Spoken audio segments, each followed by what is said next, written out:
Hello and welcome to Series 2 of the Figuring Things Out podcast. I'm your host, Will Brown. Thank you so much for listening. Our second series explores the process of recovery, in which we speak to 5 wonderful humans from various fields in order to uncover the truths and personal experiences behind injury, motivation, and mental health recovery. This podcast is a self-funded project. If you like what we do, please think about sharing it with your friends and even supporting us on our new Patreon. For now, on to today's guest. Welcome, Joanne Avison. You are an author, you are a yoga teacher, a manual therapist, and so much more, a mother and an amazing and interesting person. And I was lucky enough to be on your podcast just now.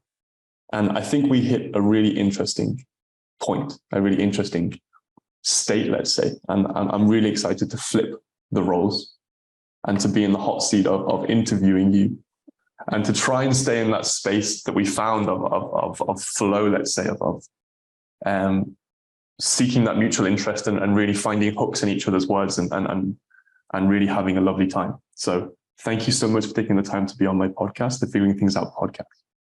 Thank you so much for inviting me, Will. It's been an absolute joy to meet you online. Great. So as I was saying off air, how this works is I try and have a loose container for every series. So in series 2, our container is the process of recovery, however that speaks to you. And as you know, I love metaphor. And so within every series, I try and have the metaphor of the 5 blind folk and the elephant. The elephant being the container and the 5 blind folk being the wonderful people that I interview around this topic. And you are one of these blind folk, metaphorically. So before we dive into this, I'd love to know a bit more about Joanne as a person, who you are today, and then dive a bit into your background and where you've come from, and maybe what were the sugar pills or skeleton keys to where you are right now. So maybe first of all, who are you today? What's going on? Wow, what a thing. Well, I began my education as very, very passionate about art and words. They're the 2 things. I was a complete bookworm from early childhood. You know, by the age of 6, I was reading series and newspapers, not because I was particularly intelligent, but I was just so curious. And I would devour books. And I still have some of my childhood books. I can't part with them because they remind me of this excited curiosity that I always had. And my parents always read stories to us and poetry to us. So we were brought up with that language, but also I was fascinated by the pictures that are conjured by words, which I think is where we share our love of metaphor. And so bringing those 2 things together was an absolute goal for me. And I studied fine art and English at university and then tried to transfer to art and wasn't able to follow that through the way I wanted to. And to put it very briefly, I married a chocolatier. Now that sounds like it's not relevant, but it turns out it's very, very relevant because chocolate is a liquid crystal medium that you can mold and shape change under certain emergent properties. And 20 years of dedication to that field left me with a skill I didn't know I'd acquired because I was just busy getting on with the business and making it work. And I became a yoga teacher, basically because after giving birth to my son, I was in continuous pain. So I started studying yoga, became a yoga teacher, felt fascinated by it, went into the study of fascia to become it's better known as a rolfer. It's actually a structural integrator. And I then became absolutely fascinated by the fact that everybody moves differently. And gradually over the years, I've added art back in by drawing movement. And what it's enabled me to do in the strangest way is body read. So I can read bodies in motion and stillness, which is one of the things that I have to do in my work. But it's also invited me, I've been commissioned to do some books on fascia and actually how it matters in understanding fascia in motion. And to complete the circle of that, it turns out the fascia is a web but it's also a liquid crystal matrix, which is what chocolate is. And it's made me challenge the metaphors that we use in studying the body, which is biomechanics and levers. And there's nothing mechanical about you or me. And there are no levers in nonlinear biologic forms. And it left me a bit stunned, that combination of things. So my last 30 years have been an exploration of... I'm so jealous of chocolatiers, I should say. What an amazing job. When I was at university, one of my main drivers was to be a playground designer. So to design playgrounds that we could jump around in and explore. And I thought that'd be such a cool job. But I think number 2 would be make chocolate, because I absolutely love chocolate. It's amazing. And I think people love it because they actually don't get what it is, but it's a much more profound metaphor for how the human body self-organizes and needs movement to stay integral to its ability to shapeshift. It's actually a better metaphor than mechanics. That sounds like a very big leap, and it's actually more qualified than it sounds. But it also inspires people. When you say chocolate, they all go, and they're all excited. When you say biomechanics, everybody goes, oh, God. Do you know what I mean? It's powerful. As we said about metaphors, it needs to speak to the person. It needs to have a hook, an emotional hook to speak to them and really become a felt sense. If it is to speak the volumes that it intends, the complexities that it intends. Well, it's a sensory invitation. When you say chocolate, people taste it, they smell it, they want to touch it, they give it as gifts. Yeah. And actually, and this might fascinate you, I wasn't going to say this, but it might fascinate you, the history of chocolate, the real cacao, and the way westernized colonization turned it into chocolate that we eat, which is a combination of different resources of cacao. That story absolutely reflects the story of anatomical study of human body. They reflect each other. And it fascinates me because cacao is the goddess of connection in the forest. Beautiful. Just saying. Before, just dropping that. Let's drop that in. Before we go too nitty gritty, I love to try and keep this podcast as pragmatic or as practical to the listeners as possible. I really think it's important to try and allow things to be taken away. Yes. I'd love to know a bit more about what you're doing.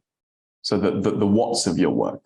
And you said to me that you're a yoga teacher, a rolfer, a manual therapist of sorts. What kind of things are you doing day to day? What are the things that are taking your time? Well, the other aspect of what I do, I'm a reverend and a doctor of spiritual science. So what that means is that I am trained constantly. This isn't because I'm clever, by the way. This is the opposite. It's because I'm so baffled by so many things that I have to keep training at this more and more and more to try and understand them.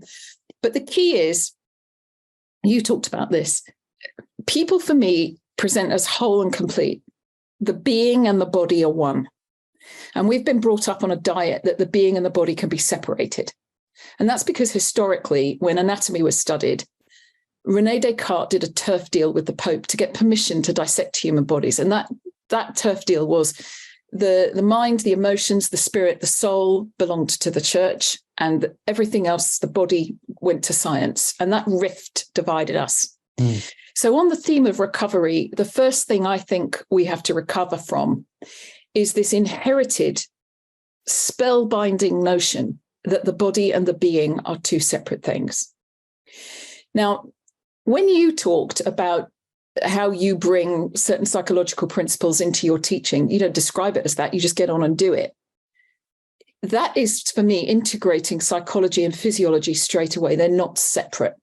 And once you recognize they're not separate, they have different aspects. So you talked about the 5 blind folk. One touched the leg of the elephant and thought it was a tree. One touched the side of the elephant and thought it was a wall. One touched the elephant's trunk and thought it was a snake.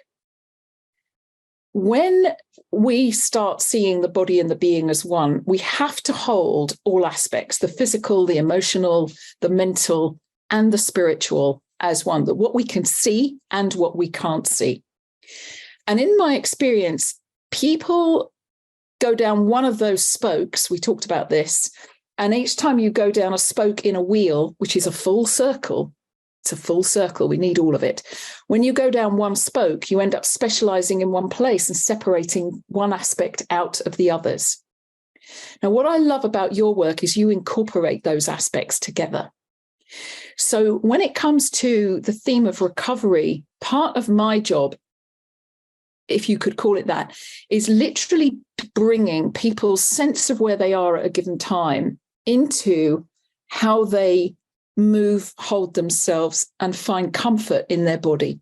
So that can be an athlete who has a performance level they want to meet, and they've got an ankle that doesn't seem to be joining the party. So I'll work with the whole body to bring that ankle back into congruency.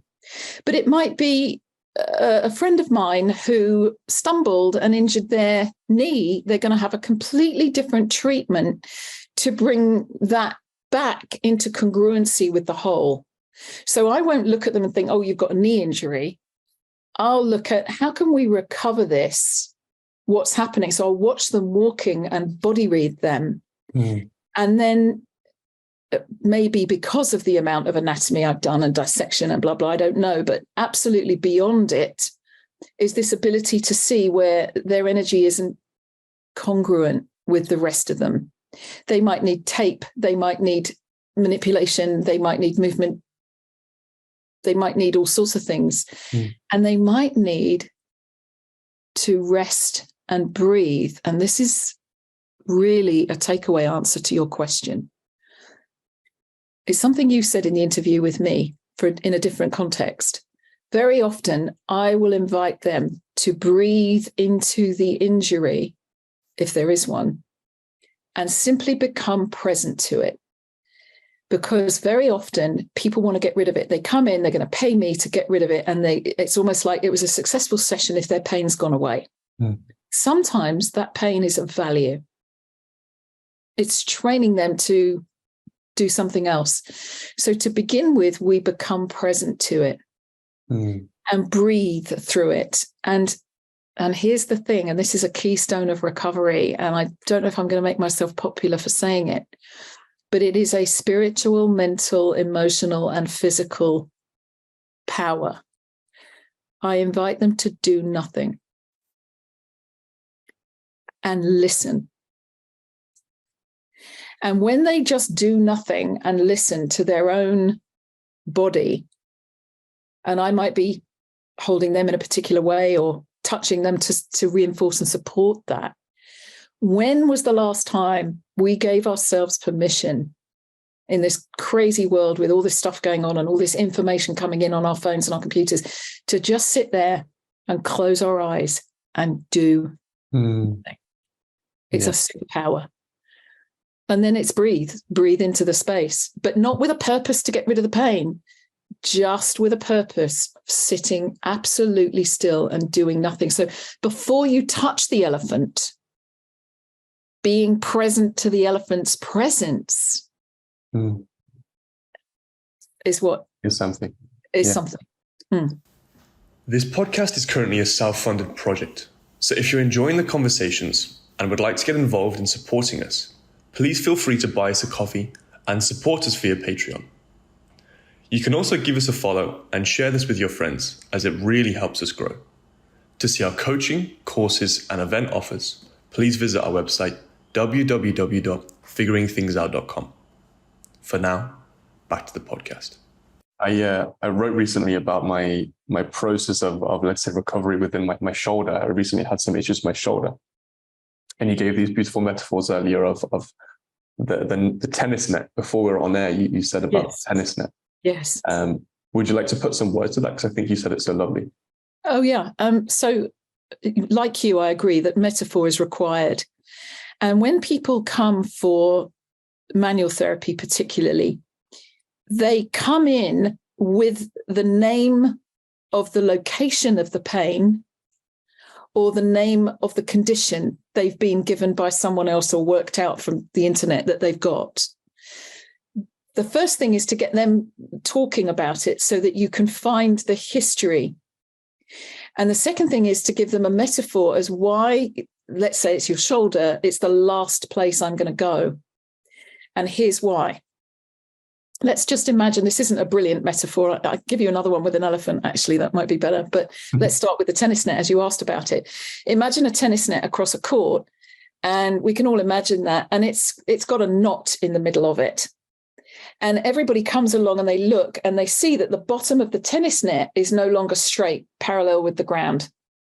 Where the knot is, it goes up in a point towards the knot and then goes down. So the integrity of that net is in question. Now, very often we can try and work out what to do with it by trying to get the thing straight again. And in order to do that, somebody might come along and say, well, we'll peg the bottom of the net all the way along and that'll work. So they peg the bottom of the net all the way along because that works, makes it parallel with the ground. But now the top doesn't do what it's supposed to do. The work that I do is focused on where are the knots distorting the net. So my question might be, for example, I'm just picking one for the sake of this podcast, but I might say to you, did you have any surgery? And you might say to me, well, actually, I had appendicitis when I was a child and I had an appendix scar. And I'm going to say to you, imagine you had a leotard and there's a knot where that scar was. I'm going to treat that scar and see if it helps your shoulder. It will. There's no question about it. But what I'm looking for is the whole. So the other metaphor with the elephant, I love using because it makes it very easy to understand how we work. And I think you'll enjoy this and use the metaphor with pleasure, is imagine a tent, a marquee, a circus marquee, and it's all designed with guy wires to the ground and a mast up the middle so that there's seats all around the edge and you can get in and out of the door flap. So it's all beautifully tensioned, which we are. We're a different kind of structure, but this is a great way of getting, because we're not pinned to the ground, but just play with me. So you've got your guy wire, and this elephant comes and sits on one of the guy wires. Now you've got lots of options. You've now got a curved mast because it's sitting on one guy wire on one side. Yes, so the mast is curved. You've now got an area of seating that people don't have access to the back row because it's folded in under the weight of the elephant. Can you imagine that? Mm-hmm. And now the trapezes don't work because they're all twisted. And the catch net that's there for the trapeze artists to fall in is now been compromised, its structure. Now, there's a load of different approaches. Certain allopathic treatments would shoot the elephant. That resolves it immediately. Others will look at the mast and say, oh my goodness, they go inside the tent straight away. This mast, let's straighten the mast. And others will try and mend the chairs and make the seating right or redo the net with the bend in the mast. Do you see? There's all sorts of approaches. What structural bodywork does, and what I think we're trying to do with movement, is go round and tweak all the guy wires a little to minimize the impact of the elephant. Because sometimes that elephant is an injury or a birth or genetic shape implication that nothing can be done about it. There isn't a normal that we're allowed to judge with. So we tweak all the guy wires to optimize the internal space and the external organization so that it can withstand the weather of everyday life. That's the fascia, thinking of the fascial matrix under tension, basically.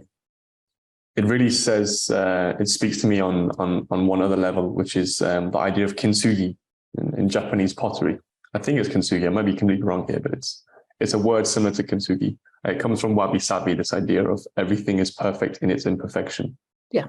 And the idea that I'm referring to is this idea of repairing broken pottery with golden glue.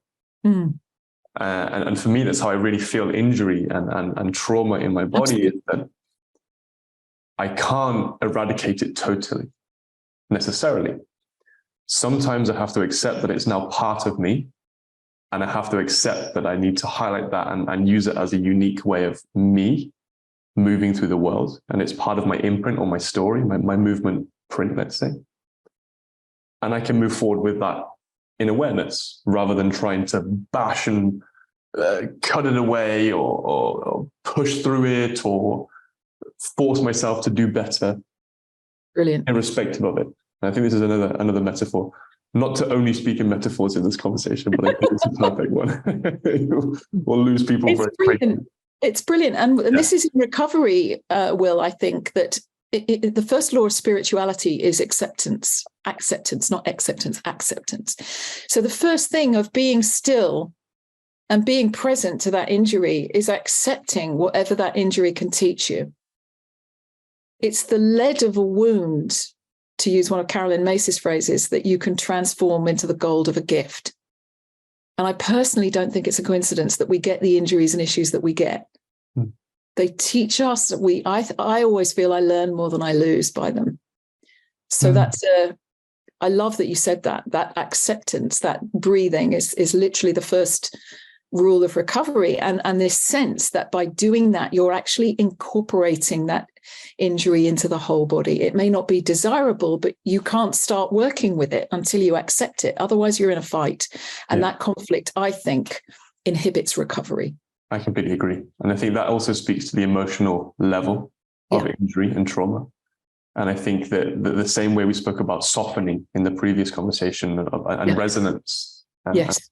If you have someone working with you as a therapist or manual therapist or as a teacher, and they're somewhat stressed out or short of breath or not quite on that same level of intention, then there's going to be issues. And the same with yourself. If you're working through an injury and you're continually or perpetually stressed, short of breath, short of sleep, short of recovery, it's very unlikely you're going to progress through a process of recovery in any way that's positive. And I really feel that in a sense of holding things within. I really feel emotion as something like emotion on the inside, exiting, so emotion. And I really love it. Before this conversation, for example, I was yawning and making these odd kind of like sounds, just to feel that kind of resonance inside my body and just to kind of have a sense of, whoa, I'm relaxed as I feel like I possibly can be. And I'm ready to go into the conversation. And it's so sadly unacceptable in public. I know. It's So but great. you look at the Serengeti and you see those magnificent cats, which can run like the wind. You know, you can look at cheetahs or lions and lionesses and so on. They actually spend so much of their time just literally hanging out and they're yawning and we call it pandiculating rather than stretching because it's not the same. I think we've taken the word stretching and misunderstood it physiologically, and we think stretching is good at all times in exercise, and actually stretching can severely inhibit recovery. That's one of the things we can overdo. But the kind that you're talking about, natural yawning stretches, resets the myofascial system completely, and again allows you to come back present with this yawning, loose, softened. It's not doing nothing, but it's doing nothing purposeful. It's entering deeper into that time you give yourself to just yawn and snuggle into a chair or get a jumper because you're a bit cold, take notice of your temperature, get yourself a glass of water, those soft in between non-things. I think they're such an important part of recovery. And I love that you share that because, you know, I often in a yoga class, I'll just have people rolling around like kids and reaching, yawning and just do it. And it's scary sometimes how unnatural that is until we do it so much they get used to it. It's kind of I think it's really a state of being in that sense. The cats are great at having a certain state of being that's intentional to what they need from the environment, within the environment. Something I share when I teach in person is this idea of zero pointing. So in martial arts, it's a zero form. And it's this seeking of the place of least resistance in that moment. Finding that zero, that sense, whatever it may be. And it comes back to simple, repetitive movements with intention of deep and relaxation, relaxed breath, I should say. Releasing unnecessary tension. You spoke earlier about lifting your arm with resistance and feeling your jaw tense up and your face tense up. And this is this kind of habitual or unnecessary tension in other parts of the body. Something I really enjoy. You asked me what I find joy in my work in. One thing I love is to play games with cognitive dissonance or physical dissonance and doing some kind of complicated coordination on one side of the body and see how crippled the other part of the body becomes because it's habitually or unnecessarily tensing. And I think this is a really lovely and fun thing. For example, just balancing a stick on your right hand, and feel how your left hand claws up with tension when you're so focused on that one task in your other hand is a lovely one. And then gaining the feedback of how it feels to relax into that game as opposed to tensing up and losing yourself in the game. I read a lovely quote on your website, and it says, "What makes us the same is that we are all unique." And I think it's so true. It really is true. But I think one of the issues pragmatically with uniqueness is that it's speaking to chaos. If we can maybe reference McGilchrist. And I think as teachers and as people sharing work with other people, the reason why we use metaphor is we need to kind of sometimes ear away from chaos and try and have palpable measuring sticks, let's say. And then I read on your website, you have this idea of unifying posture profiles, fascia types, and the 12 archetypes, which is something like an energy matrix. And I guess these are the measuring sticks that you use within some part of your work that actually then make sense of that complexity of that unique individual in front of you.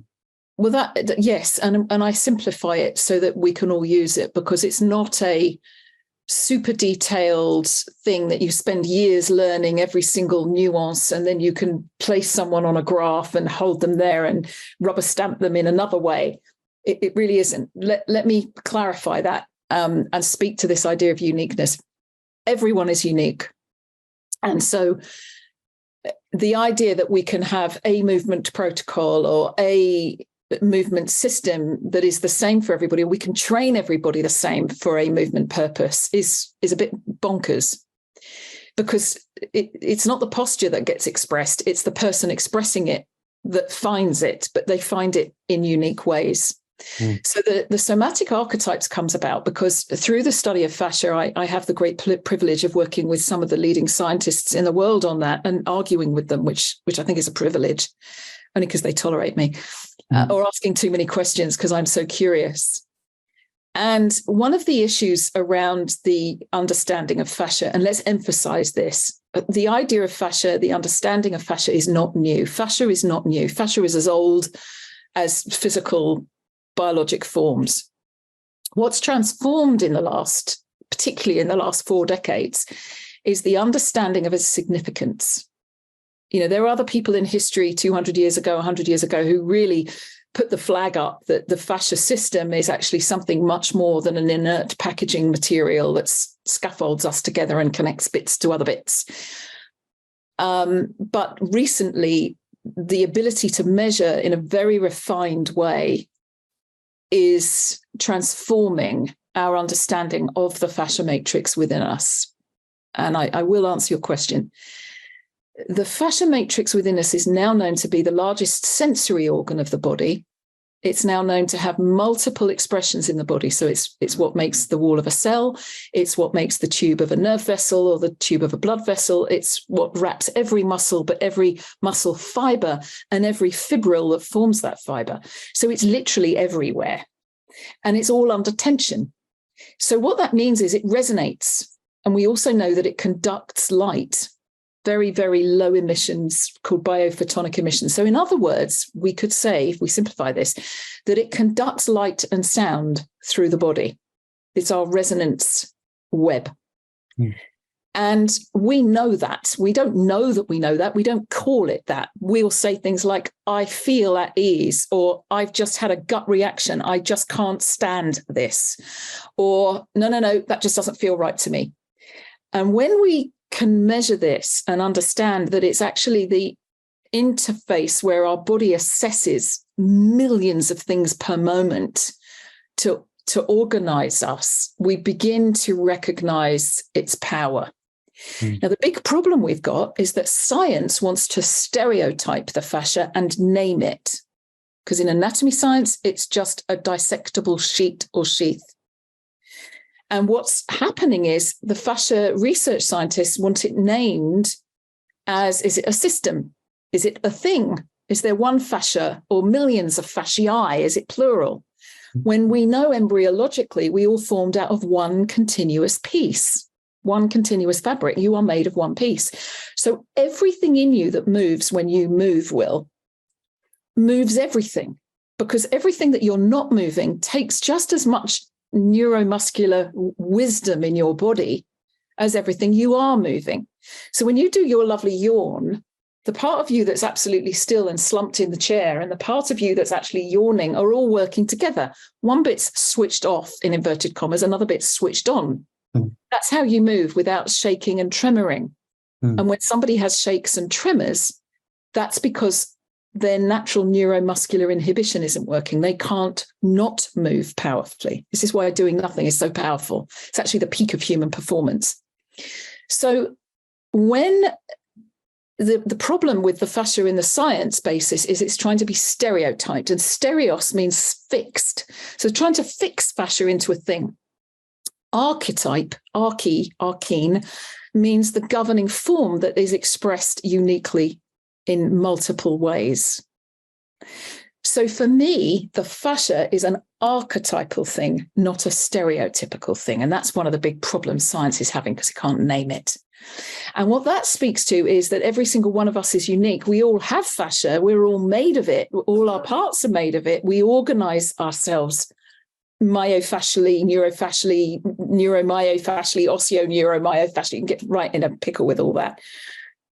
But what actually it is that we can see the types that we are much more easily if we put them into very general, and I call this like a watercolor sketch, that we have an X and a Y axis. And the X axis takes us from fixed to flexible. So you meet somebody and you generally see them as either very fixed, sometimes associated with the word Viking, that very strong body that can stand cold temperatures. And if there were rocks in the way, you go and move the rocks. And at the other end, you've got the flexy body that would move sinewy and just go between the rocks and move silently and quietly and can withstand heat. So they're very different. If you think of the film Avatar, the avatars could move very easily in any jungle environment and quietly and silently and sinuously. They would be the flexy end. The fixed are the more robust, strong, brute force. But we're all somewhere along that scale. So that's the horizontal axis of those archetypal patterns, very general, very loose, very soft. And right in the middle is the balance that we're striving towards, but we don't necessarily want to achieve. This isn't about perfection, it's a direction. So then you've got the vertical axis, and the vertical axis is ecto, meso, endomorph. So ectomorph is very neurologically wired. Think of a squirrel or a little chipmunk chattering away with its little teeth. It's very neurological. It's looking all around. It's very wired to what's going on out there. And then at the very bottom of that vertical axis, you've got the endomorph, which is very relaxed. And endo means inside, inwardly oriented. So when you see a cow having eaten and grazed, it will then lie down and its four stomachs take all that time to digest, and it ruminates and it relaxes. And it's very, very calm. All just as sensitive, all just as aware. No one's right or wrong. They're just very different. So if you think of the vertical, ecto to endo, and the horizontal fixed to flexi, you very softly place someone you see on that chart in one of the four quadrants. And you're moving them towards balance for them. So generally, you would take them to the center. So let's give you an example. I tend towards ectomorphic, nervous, aware what's going on outside, looking around me. And I'm super flexible. I'm hypermobile. So I'm going to be in the top right-hand quadrant. So what do I need? I need to come down to the horizontal and towards fixed. So for me, very slow restorative yoga with long pauses and deep stretches is the worst thing I can do because I'm already super flexible. I'll literally leak energy through my matrix because I'm softening something that's already soft. I need to strengthen it or fix it a little bit more. So a little bit of weights, a little bit of resistance, a little bit of working with a ball or against the wall is going to animate my type towards what it needs, away from my extreme. Then the other part of that is slowing down. So I made the biggest difference to my overall practice by learning meditation and Surat Shabda yoga, which is yoga of the sound current. And I meditate using sound every day. And that just brings me to this, not trying to get everybody the same. We're all unique, but just playfully brings me to, and I can tell immediately if I haven't done enough meditation. I behave as if I've been on coffee for a week. And I can also tell when I've done too much kind of stretch oriented work because I find my body sluggish instead of spring loaded. So I don't know if that explains it, but they're archetypal patterns and they work. They make sense to me. Beautifully. Yeah, really, really, really speaks to me. I really enjoy that. I come at this with different lenses, but towards the same direction. I come at it from the big five and neurotransmitter profiles and kind of the Chinese medicine 5 profiles, but very much similar ways of using low resolution ideas and metaphor to bring about this, let's say, orientation to bringing someone to themselves, let's say, enhancing what they've got. I'm interested to know 2 things. First of all, do you bias yourself somewhat towards things that you're less good at in order to bring yourself back to a center? And would you say you have a certain kind of percentage on leaning towards that? Yes. Because I feel like that's the point. It means that the fixed person, you're taking your guy who wants to go in the gym and suggesting he does some yoga, for example. Or you're taking your ruminator and getting them to move a little faster. Or you're taking your fast person and slowing them down a bit. Or you're taking your very flexible person and saying, let's put some resistance in here. And they're like, no, I'm really good at yoga because I'm so bendy wendy. And someone's going, no, we're going to hold you back because you're naturally going too far into your tendency. And it's quite counterintuitive to start with. But we're talking about micro doses of this medicine. We're not saying let's take every person in the gym and stick them in a yoga class and every yoga teacher and make them go weight train and chin-ups and all that. That's absolutely not what we're saying. I'm saying micro doses of focus, but it's not just physical. For me, it's that whole wheel. Yeah, I feel it. So I feel like going too far down that rabbit hole can be counterproductive. Yes. For example, giving someone who's gaining from, let's say, this hard training, like I was as a young man, the pill of no, you have to quit all of that and you have to only do soft, flexy practices. Drive them mad. Really move towards right. And so there has to be a certain balance between, okay, can we open up some of those avenues towards flexi, but still allow you to engage in those exactly strong practices, let's say, and that to me is movement. Really, it's this. The idea of movement is that physical intelligence. On that level of physicality, it's that flux between can I do what I'm naturally gifted and good at, and also be open to other avenues that can enhance that are most likely contra or counter to what I'm biased towards. I'm naturally biased towards kind of, to be honest, somewhere towards the center. Yeah, maybe slightly towards the strength side. Yes, yeah. But I also have a lot of, through my practices over the years, love and feeling in that flexi side now. And that flux is really valuable for me depending on season and so on and so forth. How do you communicate that to people? How do you tell someone, hey, you're doing great, but I have a better idea? Well, in fairness, I'm often working with people because they've enrolled in finding out. They're curious. A lot of people are very, very curious about the fascia system, and I'm very biased to translating it into movement and action. And whether we're working on a spiritual level or a physical level, and in between all of that, they're excited to discover themselves. And I do a lot of work with archetypal patterns within us, the psyche. So the soul and the soma coming together, that's a thing that certainly older people who've grown up in a world where all these things are separate. For those of us that using social media is not an intuitive process and our thumbs don't automatically, I remember when the iPhone came into being in 2007, I remember it very, very well. And it was like, oh my God, is this going to become the future? And I watched my father, who was, originally a mechanical engineer. And he was amongst the first people to produce the first computer screens, digital computer screens. And they had computers that were the size of aircraft hangars. And then they needed another aircraft hangar to house the fans to keep them cool. So when my father would come in and see me on a Zoom call with somebody, right now, he would walk in right now, Will, and he would come and sit down next to me and he'd fold his arms and he'd watch like it was like a Star Trek movie for him, that this has actually happened. Yeah. Or that he could speak to me on a phone. My sister would give him her phone so he could speak to me when I was traveling. And are we in real time? Where are you? You're in America. I mean, he was a fighter pilot. He was an original Top Gun. He knew his stuff. He knew, but in those days they flew those planes. The planes didn't do it for them. And it was, I can't even tell you how different it is, the speed that you have to work at now with people to bring all this together.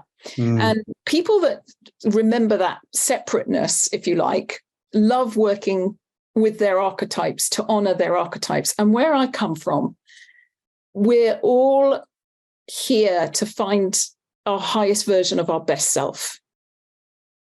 And where I get worried is where people become so devoted to a particular movement practice because this guru does it, or they've been told it's what they need, and they go down that rabbit hole, you called it, to the detriment of their well-being. It's more about bringing them back to their center, their neutral, and giving them the confidence to know within themselves that inner wisdom body that we all have, rather than looking out there for the guidance, finding the inside guidance to express and having the confidence to do it.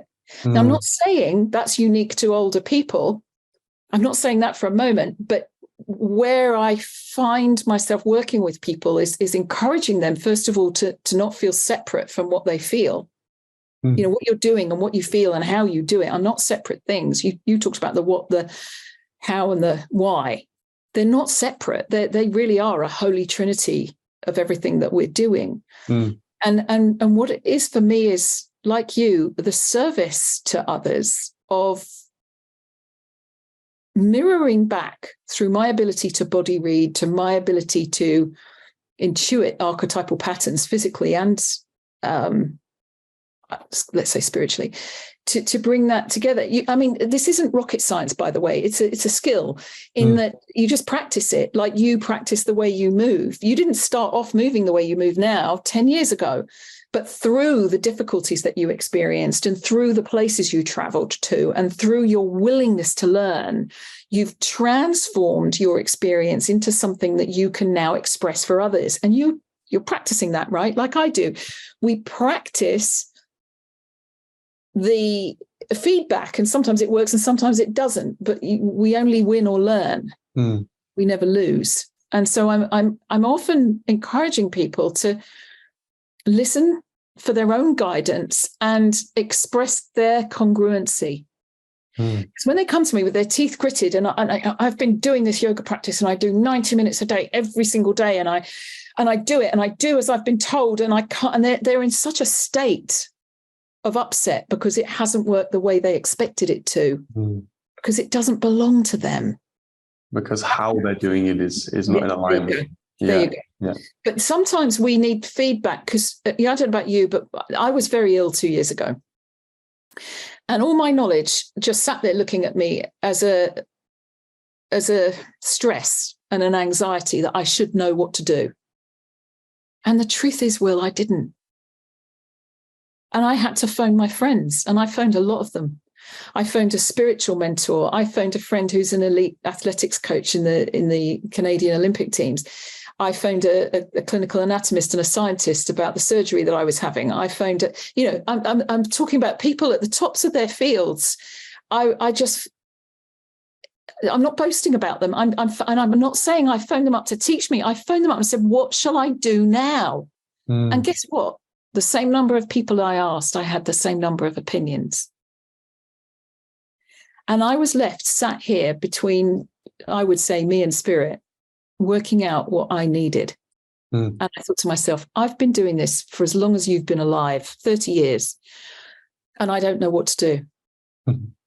And I had to hold the absolute humbling truth that for all my knowledge,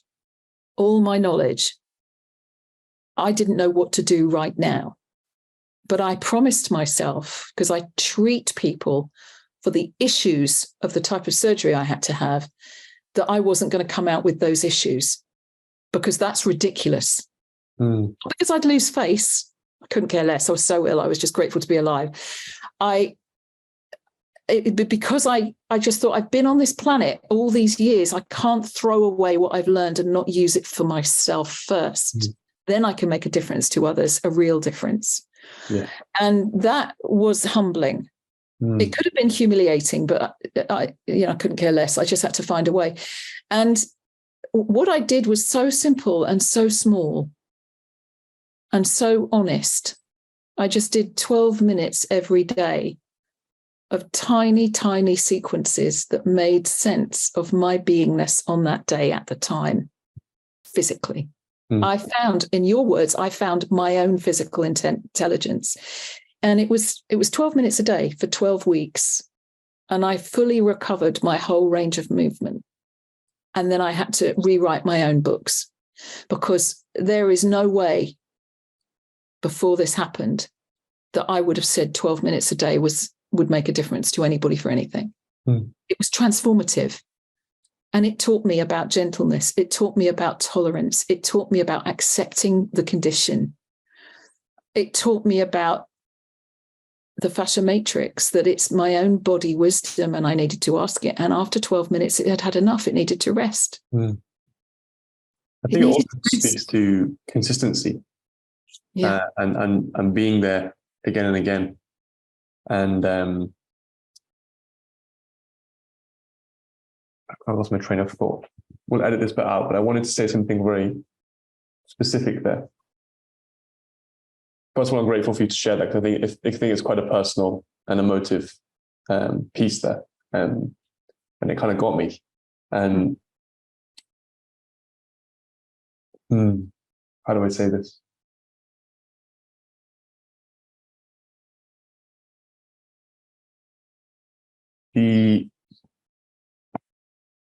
Where should we go?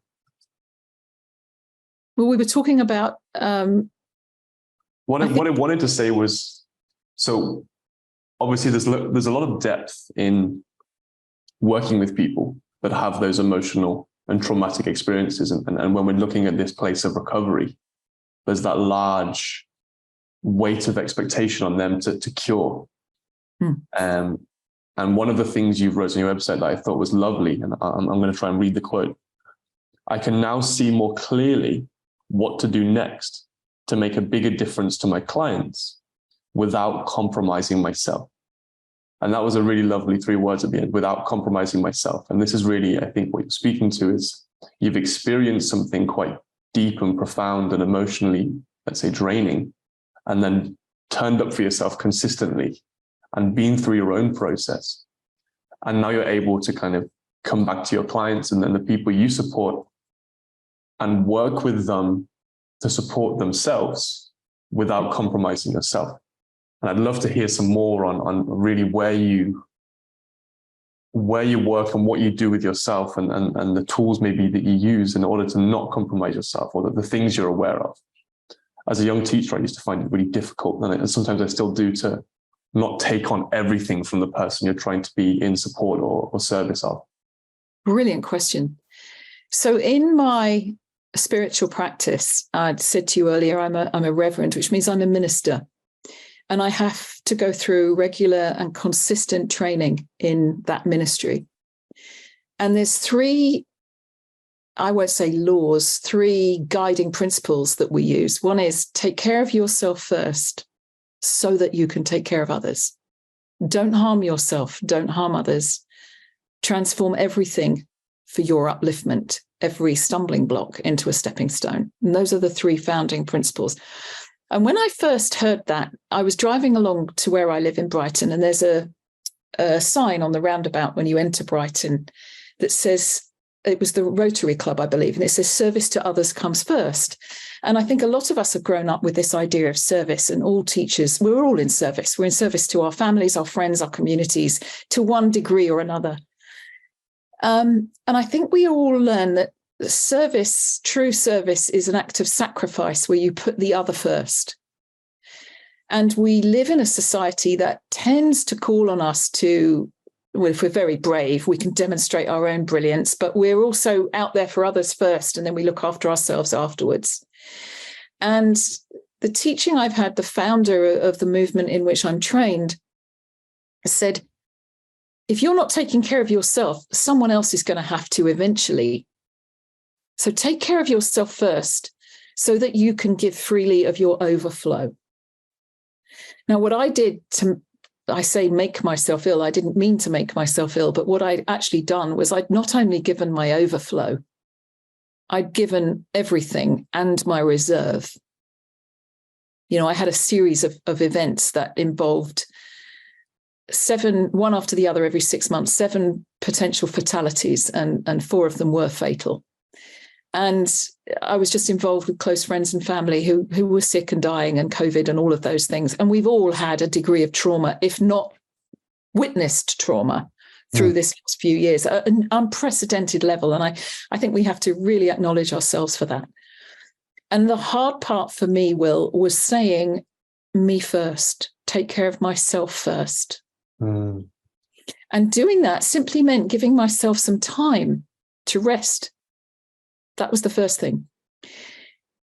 And that built a much deeper ability to serve others. And out of that, I was commissioned to write more books in a different vein, a different view, so I can make a bigger difference from that experience. So everyone wins. But if I kill myself doing that, it's a bit pointless. So do you see what I'm saying? It's like that game. And so I found myself saying to others, whoa, because I teach on a lot of yoga teacher trainings and I teach in a lot of environments. And I'm like, whoa, before we get into this knowledge, how are you? Are you up to this? I get people turning up who are so exhausted, they haven't got the energy to learn. I'm sure you do too. It's like, whoa, let's just get you back in your center. Where is that? And I have clients I send home. I sent somebody home yesterday who just their energy wasn't up to the session. It was like, you need to take care of yourself. Go away and do that. Yeah. With love. It's all with love. Yeah. So that's the first thing. And then the second one is don't harm yourself, don't harm others. So that's when you completely ignore yourself. You are actually harming yourself. You're disrespecting your needs, your need to yawn and relax, your need to play, your need to climb. And that's where you need a lot of respect as a teacher, in the sense that you can't go around branding people with your branding eye, and I don't think, and I think we're on the same page on this. Your ideas are an invitation to them. It's just that you've experienced a lot more than they have in that field, so you can be a guide. But you're a Sherpa on their journey. You're not a dictator. And I think you'll resonate with me on that. So that's, don't harm yourself and don't harm others. And then the last one is turn everything into your upliftment. So sometimes things go wrong. But one of my mantras is to inspire people to be conscious of who they are, regardless of the condition or the type of movement or the posture or the dis-ease they're dealing with. Some people come in as if they are the damaged knee or the injured shoulder. There is no will. There's just this shoulder injury. And until that's gone, you can't be Will anymore. No. Yeah. You are Will, and Will, 100% Will, has got a 10% problem? Okay, let's work with that. And let's engage the 90% of you that's brilliant and radiant and beautiful and capable in organizing and rehabilitating, reabsorbing, reincorporating that shoulder. It's not your enemy. That's lovely. Part of you. And that's a really empowering statement. I work with students and regularly they have some physical, let's say, issue at some point or the other, whether they fall over and, hurt their wrist or so on and so forth. It's so hard to try and get some people to see that there's so much more around, even if you take a wrist away for a while. And myself included, for a long time, whenever I had a physical impairment or physical injury, I'd focus everything, double down everything in my life on that one thing. And you don't really give it space to do its thing and to heal and to flux between making conscientious action towards recovery and actually allowing space to let it do its thing and allow the body space to do its thing. And this kind of dovetails really nicely into one of the questions I wrote down for you, which is, how do you balance trusting emotion and going with the flow and the waxing and waning of emotion and joy and sadness and these things that come and go quite easily, versus this kind of conscientious, stay hard, push through it culture and community? Maybe you've seen or heard of David Goggins, this guy, this phenom of power, who Jocko Willink, same kind of idea of American ex-Navy SEALs and soldiers who are preaching this powerful yet problematic narrative of stay hard, always push through, wake up at the crack of dawn, be better narrative. Oh, that's such a huge question. I hear you. I'm guilty of pushing and giving myself goals and focused and don't give up until you get there. It nearly cost me my life. And the other side of it is the emotional flow isn't necessarily reliable either. I don't feel like it today, doesn't cut it. Just doesn't cut it. And one of the things I think I have to do with myself is recognize that, and for all of us, that we have a physical and emotional and mental, subconscious and a spiritual aspect to us. I said this at the beginning, these 5 aspects, they're all of us. But I actually think the spiritual is way, way, way, way bigger, way, way bigger. And that is in a constant state of flux. And so one of the things that happens with meditation is a very powerful thing, is that you and as part of my training, is to learn the powers of observation and listening. We talked about this at the beginning. Fascia is a listening tissue. It's listening to you all the time. It's feeding back. And I don't think we give it time to give us feedback. Let me give you a little example of that. I was standing the other day and I mentioned to my son that I'd been in a restaurant that day and I was tired and worried, and I was taking my mother to see a doctor, and I was all frustrated, and I took a glass of water to my mouth and I basically tipped it too hard and basically ended up wearing the water as opposed to swallowing it. And I just said to my son, I said, I cannot believe I did. I just can't believe I did that. And, can you imagine if anybody saw me doing that? I mean, oh my God. And he just looked at me and he said, Mum, why don't you just acknowledge you're tired and go to bed earlier? And it was like, excuse me, who's the grown up here? I mean, obviously he's grown up, he's the same age as you. But I just stood there and I thought, ugh. It was so obvious that I just needed to listen to the fact that I'd done something outside of my usual capabilities, and I'd started like bumping into things, and I'd noticed I was clumsy, but I hadn't stopped to say, actually, I'm overtired. I need something extra for myself. I need some sleep. Now, I don't think that's emotional. I think that's just awareness. And this is where, perhaps to answer your question, I don't think it's a thing between emotional and physical drive. I think it's quality of intention. I think we're more than our intention, and we take ourselves with us. We take ourselves with our intention.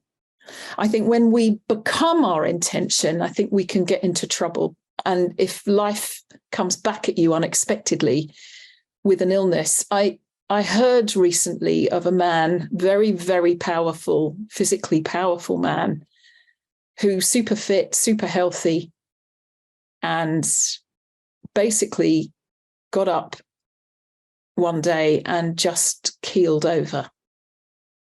They broke their neck. And that's an injury that no one expects. It wasn't done by anything. It was something going on in the body that at one point couldn't manage, and something just happened. Their intention wasn't that at any point, but it wasn't anything between driven intention and emotion. It wasn't about that. It was just a moment in time when things didn't go according to plan. And I think intention is a superpower, but I think you can be very gentle about it and very forgiving of yourself about it. And you can have a soft intention, like you have an intention to make a difference in the world, but you don't know how you're going to do it on each day. And I think we can forgive ourselves for not knowing. Yeah, I think so. I think being kind and forgiving and again, I keep coming back to this idea of flux of being able to push when we need to push, and also stop and do nothing, as you said, when we need to do nothing is a real superpower. Way more than the person that can only push, and way more than the person that can only relax and do nothing. Being able to dabble between the two and have that intelligence of the comparison is the goal. I really feel it. Let's round out the conversation. I think it's been so lovely, and I'm really thankful. With some simple questions and some shorter questions. Okay. Quick fire. What is one of your fears? What are you afraid of? What am I afraid of?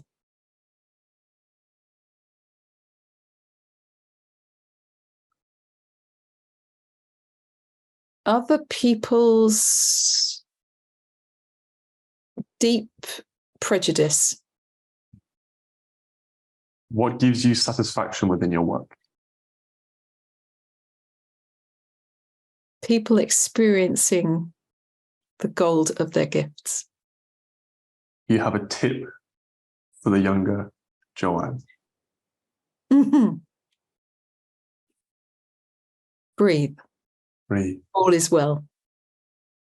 Do you have a metaphor or an image that you'd like to share? What comes into my mind is what my grandfather wrote. When I was a little girl, we had things called autograph books, and you went round to all your family and got them to write in your autograph book. We didn't have phones and Instagram, all that. And my grandfather wrote, "Don't have a wishbone where your backbone ought to be." Perfect. I think that's the perfect note to finish. Joanne Avison, thank you so much for a wonderful morning. Thank you, Will. And there we have it, yet another episode in the bag. I am currently laying under a blanket trying to get the best sound I can possibly get for you, so please consider listening on. If you didn't know already, we have a Patreon. Join now for the price of a coffee and gain creative insights, bonus content, interviews, and the chance to ask questions to our upcoming guests. If you're new here, here's a little bit more about the concept of our podcast. Have you ever heard of the metaphor of the 5 blind folk and the elephant?